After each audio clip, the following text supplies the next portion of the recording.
સાચા હિન્દુ આપણા દેવતાઓ માટે આપણને ગર્વ હોવો જોઈએ. ભગવાને આપણી માટે કેવી વ્યવસ્થા કરી.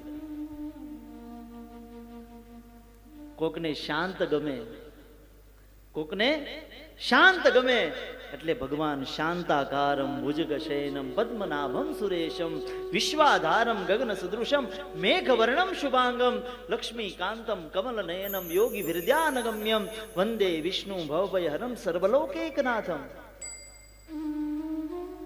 કોકને વૈરાગી ગમે, કર્પૂર ગૌરમ કરુણાવતારમ સંસાર સારમ ભુજગેન્દ્રહારમ સદા વસંતમ હૃદયારવિંદે ભવમ ભવાની સહિતમ નમામિ ત્યંબકમ જજામહે સુગંધિમ પુષ્ટિવર્ધનમ ઉર્વા રૂપવિબંધના મૃત્યોર્મુક્ષીયમામૃતાત.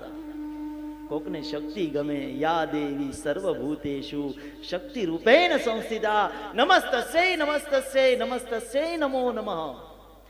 ખરેખર ખરેખર મને આનંદ એ વાતનો થાય કે આપણા દેવતાએ આપણી માટે કેવી વ્યવસ્થા કરી. ભગવાનને ખબર છે કે એક એક વ્યક્તિના સ્વભાવ અલગ છે, એક વ્યક્તિના વ્યવહાર અલગ છે, એક એક વ્યક્તિના ગુણ અલગ છે. એટલે ભગવાનને થયું કે આ બધાય માણસોના ગુણ વ્યવહાર વર્તન આવા હશે ને તો એવા વર્તનમાં હું જઈને એમને મળું.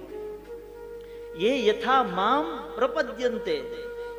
ગીતાજી અર્જુન કહે છે કે પ્રભુ કેટલા અવતારો તમારા, અમારે તમને શેમાં ભજવા? ગીતાજી કહે છે યે યથા મામ પ્રપદ્યંતે તામ તથૈવ ભજામ્યહમ.